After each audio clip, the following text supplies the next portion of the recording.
Thank you so much for coming today. My name is Jenny Green, and I am the Director of Marketing and Fundraising for Coafrica, a nonprofit organization that is really trying to address the education and poverty crisis in sub-Saharan Africa by funding classroom construction. And so thank you for taking time out of your day to learn a little bit about what we're doing, to learn what the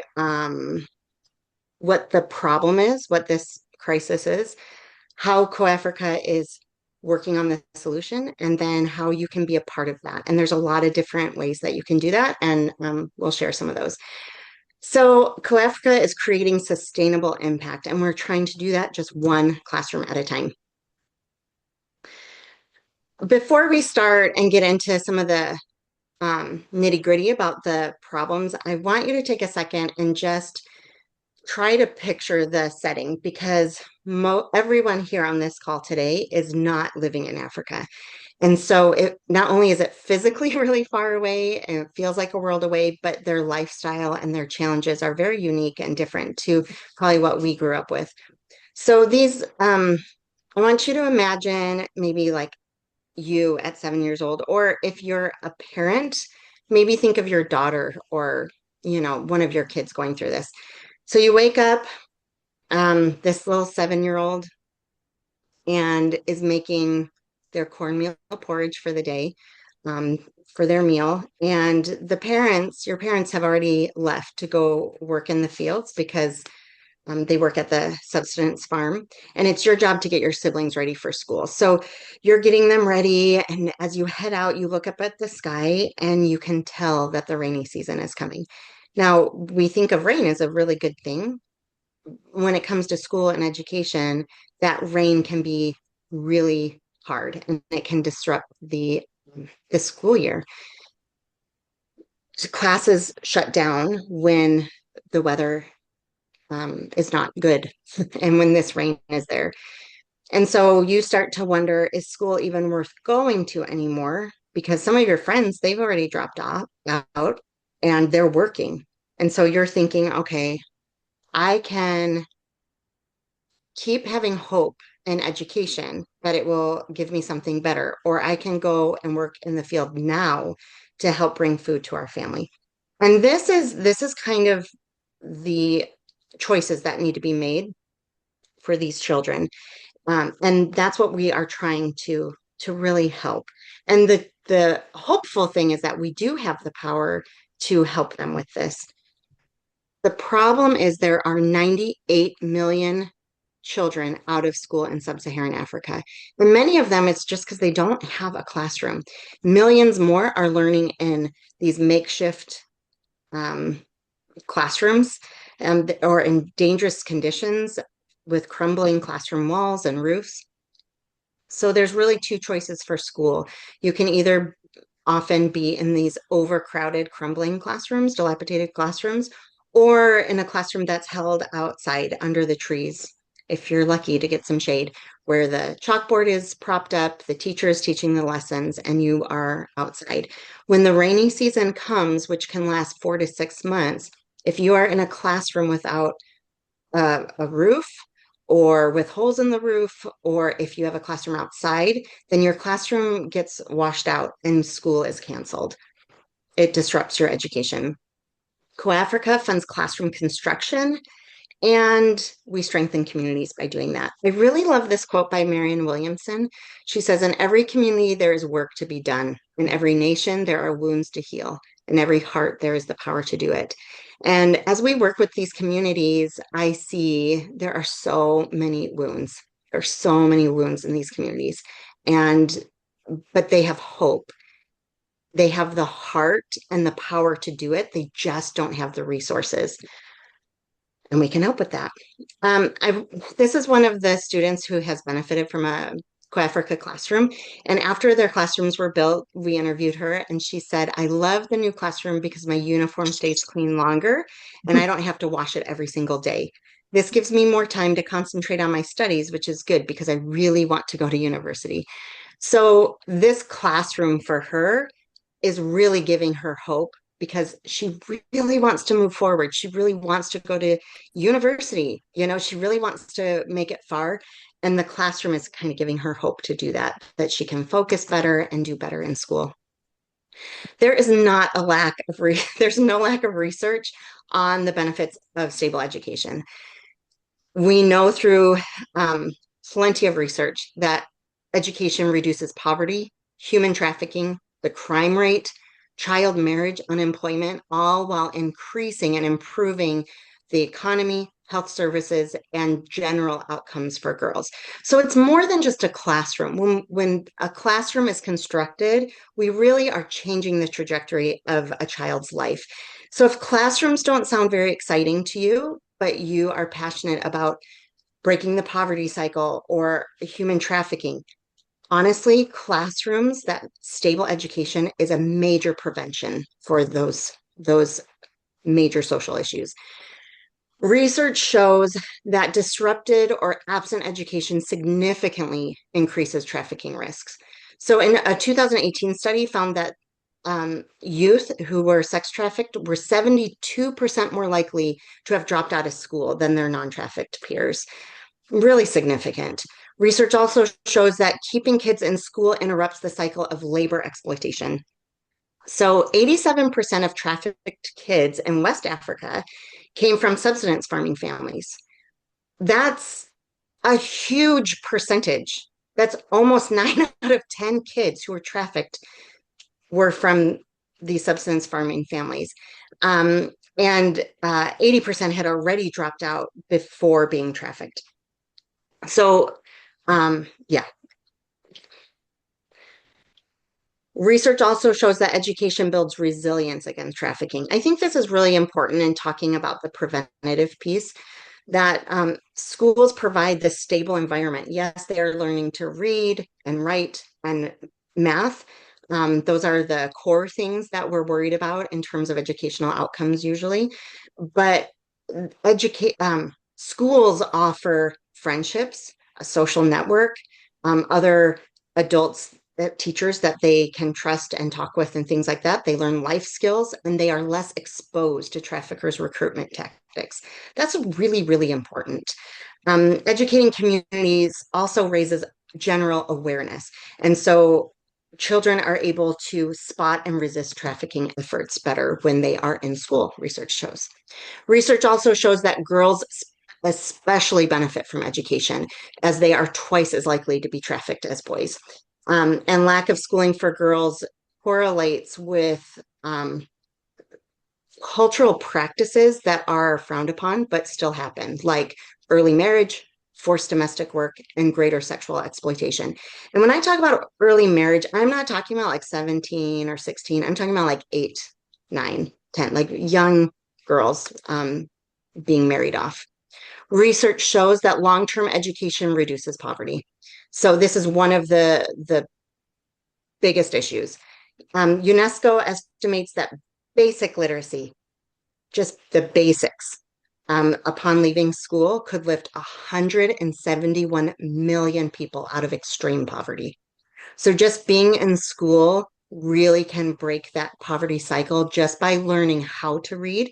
They don't have to be eloquent, amazing readers, and reading Shakespeare and things like that, but just being able to have the basics of reading something and understanding what it is and being able to make good choices because they can read. They have access to that. Education also equips kids with marketable skills so that they don't have to rely on informal work, like, okay, I'll do these little small tasks here and there, but they have marketable skills where they can get a stable employment, and they don't have to rely on trafficking. So why Africa? Why do we want to focus on Africa? First of all, the need is excessive there. From a 2022 White House report, the World Bank and the United Nations all shared research and emphasized the importance of investing in Africa.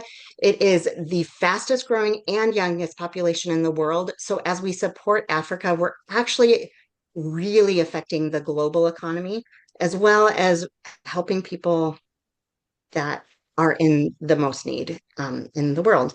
It will help with peace and security, as well as just the global economy.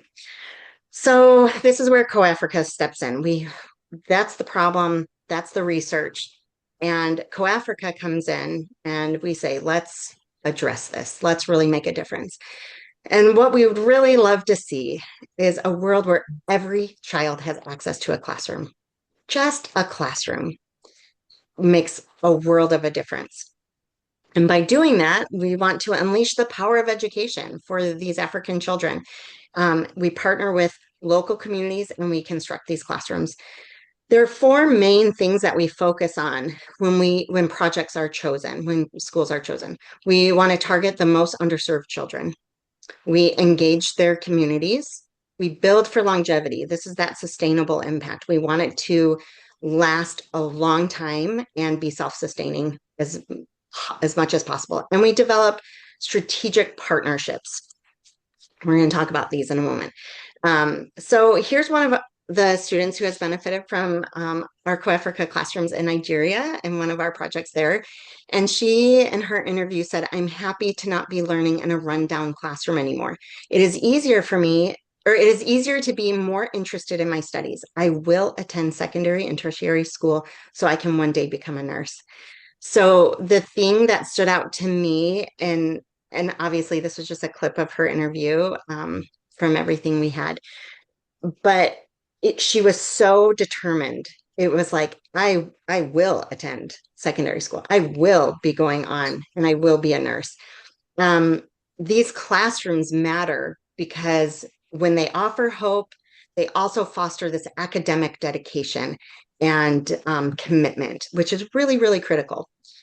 So Brigham Young University, their Marriott School of Business has what do I call it? A chapter, anyway, the Ballard Center of Social Impact. It is the largest social impact program in universities in the entire world, and they have spent a lot of time in their research and have come up with three main points that make those who do good better. So what I mean by that is these three things make nonprofit organizations the most effective and impactful and efficient.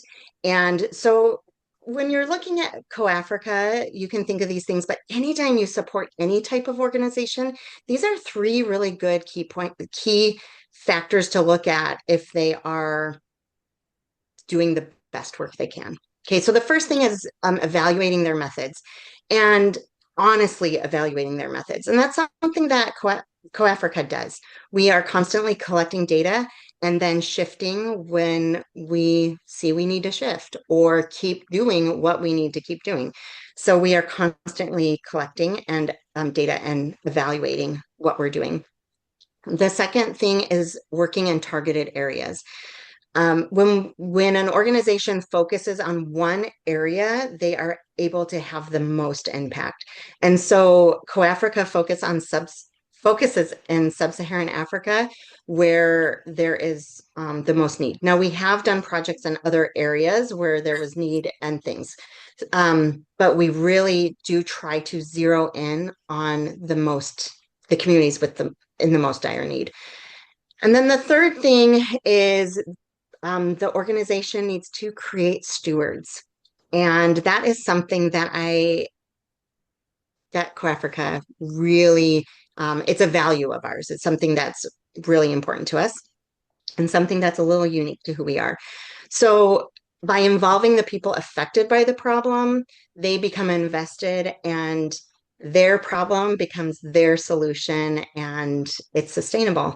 This quote I really love from the Ballard Center. They say social impact solutions become sustainable when the people impacted are stewards and owners of the solution. So we'll talk about how we do that a little bit. There are a lot of organizations that do really wonderful things in Africa, and they are building schools and they are doing this work, and we applaud their efforts. We are a little bit different, and so this is how we are a little bit different. So first of all, the schools that we select are already government-run schools, and this is something that's important to us. We are not going into an area building our own school, trying to find an administrator, hire teachers, and needing to get a student body there and keep them coming. These are already government-run schools where there are educated administrators, teachers. The student body is there. They just need help making that situation better. Um, so we're in already established schools. The second thing that makes us different is that community involvement, that stewardship piece. So this is a really, really high value of ours, and it's actually a requirement in our projects that if a school is selected from us, then they have to commit to doing some of the work. They need to be involved. And a lot of the villages will maybe clear the land. I mean, this is what it could look like. Each community comes up with an agreement with us, but a lot of times it's clearing the land, it's digging for the foundation, it's hauling water, it's bringing in some of the materials and unloading. They put in a lot of sweat equity into their project. And then the last thing that makes us different is that we don't go out there and build it. We don't send volunteers to do that. We're not responsible for the building. We fund the construction, which I think it's kind of cool because what happens is we're pumping money into the local economy. We are feeding families as we are employing skilled laborers to do the work. And it's really giving this empowerment opportunity to the entire community. The children are getting what they need, the teachers are getting what they need to do the work, the community members are invested in it. And then we have professionals there who are getting more work experience, who are earning money, and it's also giving people opportunity to learn these skills. So it's a really great thing. And this is what creates our sustainable success. Whew, that's a lot of S's. Sustainable success. Okay, so another very unique factor or piece to Coafrica is this idea of having a coalition. The Co in Coafrica stands for that coalition. We know that classrooms are important. There's research that shows that classrooms are important, but we also are moms and dads, and we're like, oh, how can we fill the gaps? There's so much need. And if these were our kids there, we want more than just schools or classrooms. Like, what about fresh water? What about food? And so what we have done is we work hard to create partnerships with other organizations that are really good at what they do. They have their art down. Um, and so we do our work and then bring them in to do theirs. And this is a little bit of what we call the multiplier effect. So when someone donates to Coafrica, that dollar is in essence multiplied because of our partnerships. So that $20 goes towards 10 bricks. Okay, just for example, I don't know. And then once that classroom is built and we have partnerships that are there providing a meal a day, their school supplies, a borehole for fresh water, that $20 was actually able to provide a whole lot more than a classroom. And it's pretty exciting. It's not just a classroom, it's their health and future. Um, all of these things, their need can happen. They can do their work when there is a building, or there needs to be a building there where the food can be given or passed out. Like there needs to be a shelter there. There needs to be a classroom before there can be desks. Before a lot of these organizations will give school supplies, there needs to be the infrastructure in place. And so we do that. Okay, Francis in Malawi is the cutest little boy. Um, and his interview, his response of why these classrooms mattered to him really touched me. Um, because, okay, so he said, before our new classrooms, my class was outside. Now I'm in a beautiful classroom. I work extra hard to do well in my studies now. Everyone in my village is proud of our new classrooms and wants all the children to attend school there.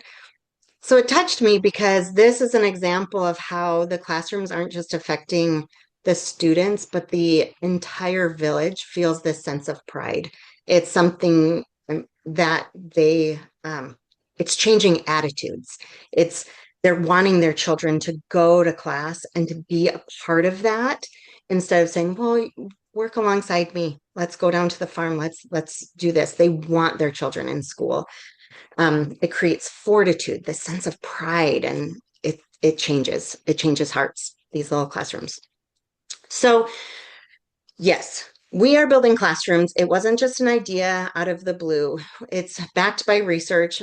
It aligns with UNESCO's goals to radically lift education in Africa. And one of the biggest problems that they are trying to address is infrastructure.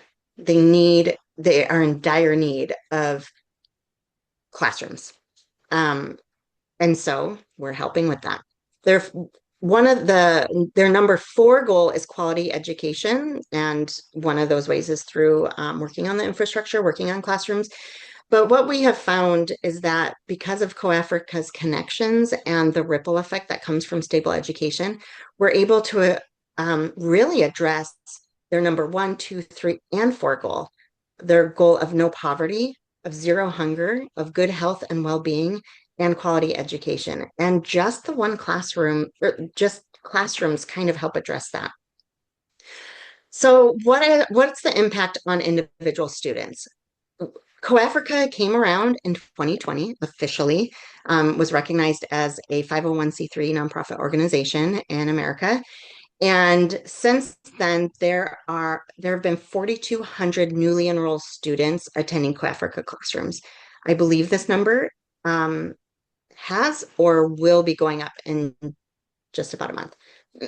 But anyway, 4,200 newly enrolled students.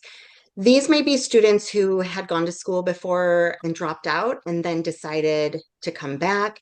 They may be students locally who are attending another village school but is now coming to ours. Among those 4,200, just over 1,100 were students who were never in school before. And so they decided to start coming to school. And I think that's pretty impactful.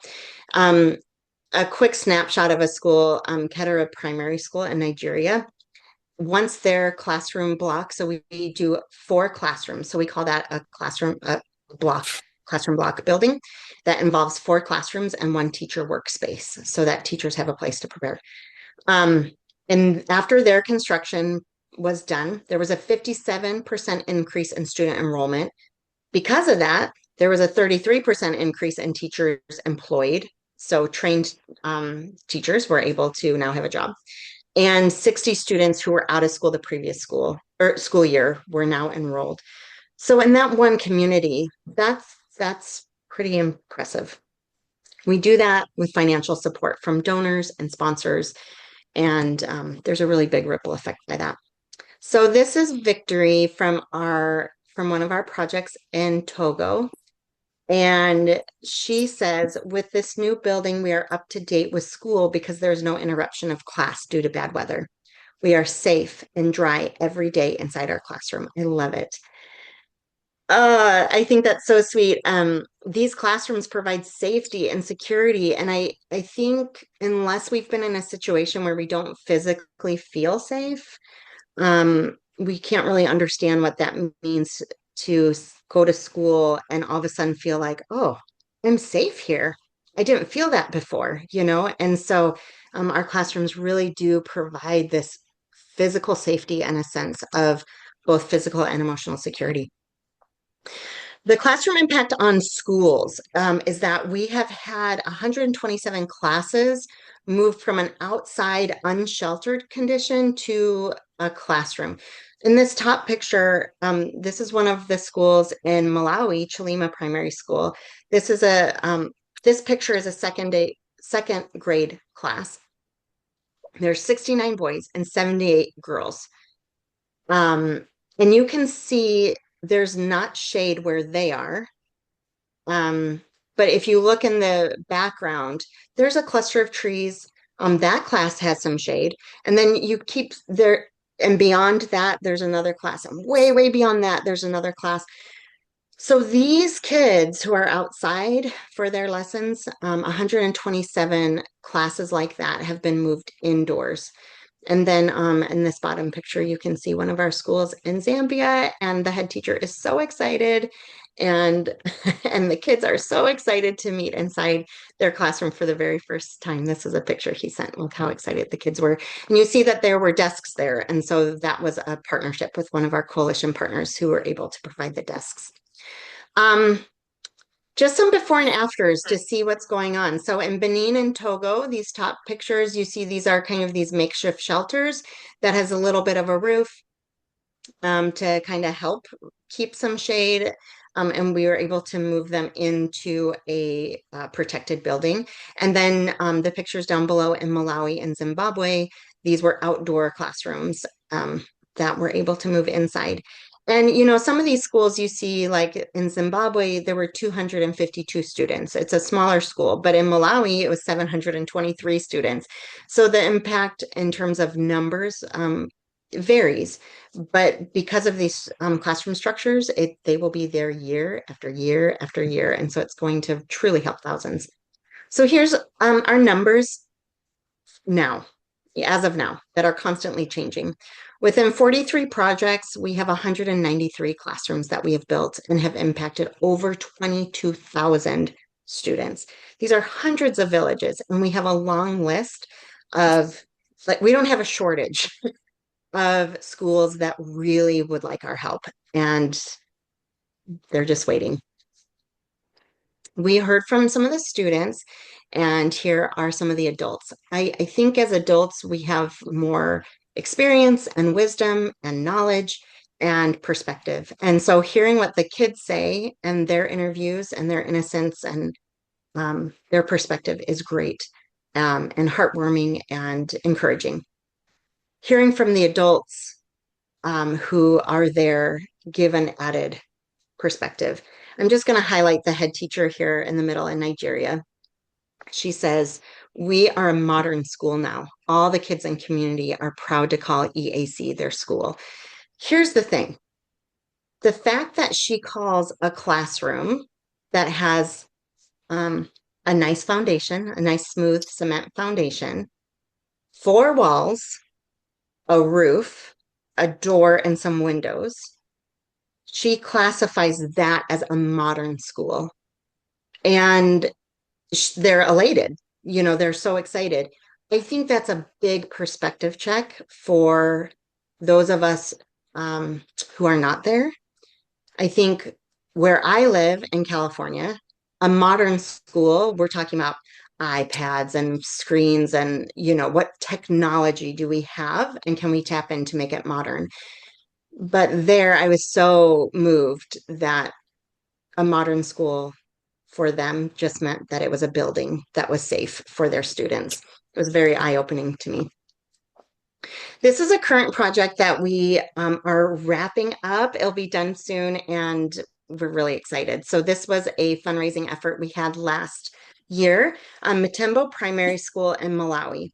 Now, this school supports the local refugee camp at Zalika refugee camp. They have their schools there, but the overflow of students come here to Matembo. There are 769 students enrolled with an 89% attendance rate, which is really excellent.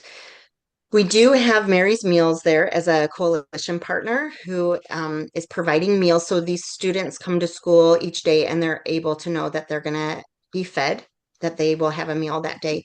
And there are these two partially built classrooms built by the community. So you see this picture where the kids are sitting and there's these brick walls that were started. The community here is very invested in their children's education, but they just don't have the resources. They tried to build these classrooms, but then they ran out of material funds, like they just couldn't do it. With the new classrooms being built, it's expected that the enrollment could climb to 950 students because there will be a better situation for them. So that before picture is the picture that was that actually our director, Marcy Romney, took when she was there visiting. Down below, you see this is what we're talking about with the community getting involved and invested in the work. So they all came together. They started clearing the land, digging the foundation, getting it prepped for our skilled laborers to come and do all that. And then this other picture we just received last night. From our project coordinator in Malawi. And this is an update of the work being done. So we're very, very excited. And the handover ceremony will be pretty soon. We know the problem. We know what Coafrica is doing, how we're addressing it, and the impact we're having. If you have felt moved or feel like this is something that you want to get behind, there's a lot of different ways that you can support Coafrica and be a part of our family. Just by being here today and listening to this, you are being educated on what's going on, and education is a very important part of advocacy. So you are officially a Co-Africa classroom advocate, and we are grateful for that. So thank you for taking your time to learn. You can make a monthly or a one-time donation, and we accept all different types of payment. Whatever you want to do, we make work. With cash, check, credit card, Venmo, PayPal. Donor advised funds, if you like to work that way, even through investments with your financial planner, we can figure things out. Because of a very generous donor, 100% of donors' donations go to our projects. And so they directly impact the children. So 100% of it goes to our projects. You can create your own small fundraiser. You can host a presentation like this one. You can talk about it. If you have an idea of a way to volunteer or that you want to get involved, you can reach out and talk to us. We are also going to Africa next year. Talk to us about joining and on our service/investor trip. So if you're interested in that, let us know. Okay, so becoming a classroom champion, if you want to upgrade from advocate to champion, there's a way to do that. So when you make a monthly donation, you become a champion in the eyes of thousands of children and their families and their communities, because what you're doing is you are securing educational futures.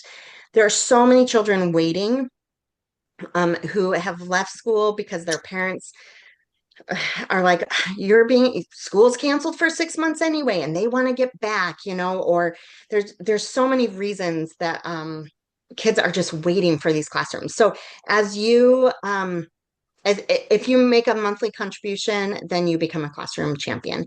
$125 a month, that provides roofing materials for an entire classroom, and it helps 50 to 60 students per class. And so all the classes that are going through there that year, it's helping so many children. $20 a month pays for 2 students for their classroom seats for a year. So that's affecting two students. If that's not in your range, then think, what do I do each month that I could sacrifice? What could you sacrifice to change a child's future?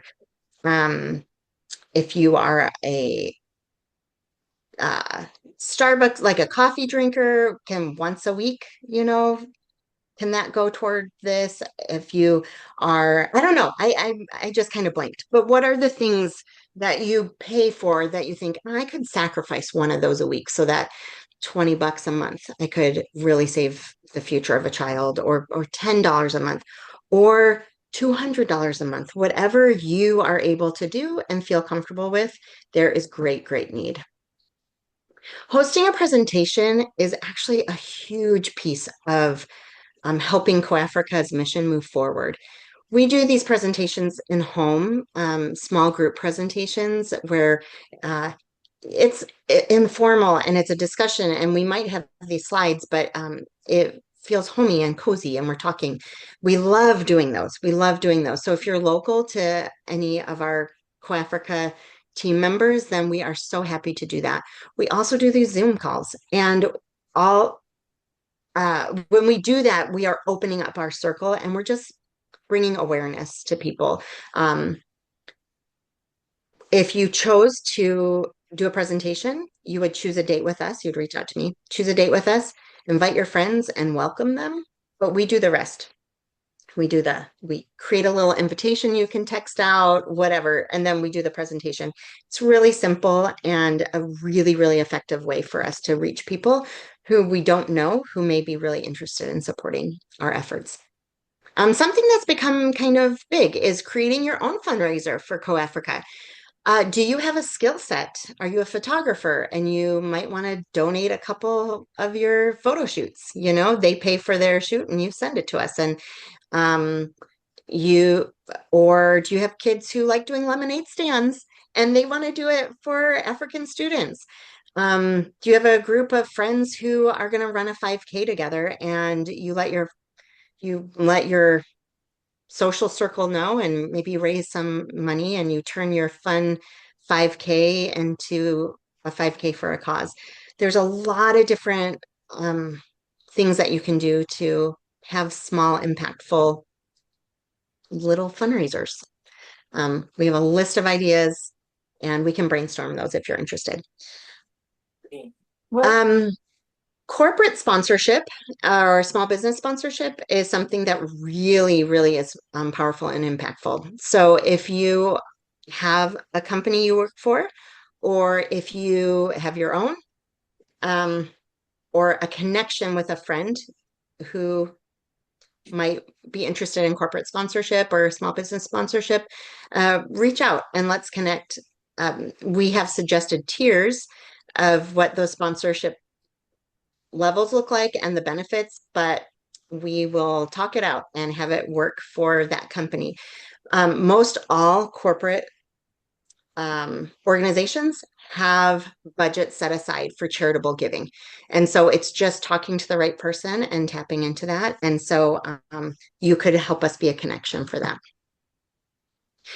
So if money is not on the table for you and you're not in a position to donate, or if you do want to donate and still would like to be more personally involved, there are definitely ways to volunteer. We have two ongoing projects that are happening. We write letters of encouragement to students, and it's our gift to them. It is so meaningful for them to feel like someone outside of their continent thought to care about them. And so we're excited to do that. These letters of encouragement, we're asking for just like 4x6 card, like piece of paper. We're not even worrying about envelopes or anything. So it's just easy for to pass out and for them to hold on to. But if you're interested in writing those letters, or if you want to work with a group of people to create some letters for us, reach out and we'll talk that out. The other thing we are constantly doing is collecting friendship bracelets. When Marcy was in Africa before, she talked to someone who she just said, "What is the need?" It was a leader in the area. And he said, these people are so poor, they just really don't have anything. And they might have a change of clothing, but these students, I mean, kids, they literally don't have much of anything. And so the idea came up that friendship bracelets were light, so easy for us to bring with us, small, and it's something that they could wear and keep. And so it wasn't going to get lost, it wouldn't get stolen. It was something that they could wear as a physical reminder that they are loved. And the response, I'm kind of getting emotional thinking about it. I wasn't even there, but the response of the kids when they received these bracelets was so overwhelming that we decided we wanted to continue to do that. So we are collecting friendship bracelets all year round and we bring them on our trips. I've had so many youth groups reach out to me, youth organizations, government organizations, companies that are like, oh, during the break, during in our break room, we're doing friendship bracelets. So we would love to collect those things. This is unique to this time right now. We are doing a side fundraiser. So if sports is something that appeals to you, we are going to Africa in less than a month, and we focus a lot of on education, obviously. One of the things that really stood out to me, I was a high school teacher, and one of the things that really helped students was play, extracurricular, things that they were passionate about that they could use to help eliminate some stress. And these children have very, very little, but they have football, so soccer, and netball. And this is their two main ways to play. As I was reading all these interviews, what do you love doing outside of school? I love football. I love football. I love playing. They love playing these two sports. Um, they play on breaks during school and they play after school, but they cannot even afford a ball. So what they do, and there's a picture of it here, is they'll take plastic bags and then they use twine to tighten it up and make a ball. And that ball doesn't last very long, but it's what they have and they love it. And so what we want to do is we want to bring some soccer balls and netballs. Netball is not really popular in America, but it's sort of like a basketball. But we want to bring some of this equipment to their school. So it's just one more thing to look forward to when they go to school. And we're going to try to equip 3 schools with soccer balls, some little travel pop-up goals, some net balls, and then the netball hoops, and then a mesh bag to collect the balls and then put in the teacher workspace to lock up there when they're done using them on recess. It'll cost about $650 per school. We have raised enough for one complete school and we are still going. So if that's something that you are like, oh, yeah, my soccer team would love to help with that. If this goes well, this is something that we may be continuing to do as a side thing with our volunteers. So anyway, I want to close with Jameson. I look at him and there's so much light. I don't know what it is about him. He always makes you cry. But there is so much light that's coming from his eyes and in his smile. In his interview, he says, I'm happy now knowing that I'm going to sit and learn in a good classroom and that we won't get wet from the rains. My parents are subsistence farmers. I go to school so that I can be a teacher someday and help others learn what subjects they like. Then I can also help my parents and sisters. These children don't dream about making a lot of money and building a beautiful home on the water. They don't dream about the vacations they'll be able to take and all the places they'll be able to go or things they'll be able to do for themselves. Every single interview that I read and wrote up, they all talked about finishing their education so that they could help others. And so we have the ability to help them do that. Sorry. So in closing, why do classrooms matter? They matter because they give hope. They foster academic dedication. They create fortitude and pride. They provide safety and security physically, mentally, and emotionally. And they break the poverty cycle. They keep children safe and out of the hands of evil people. And we can provide that. We can do that for these children with a classroom.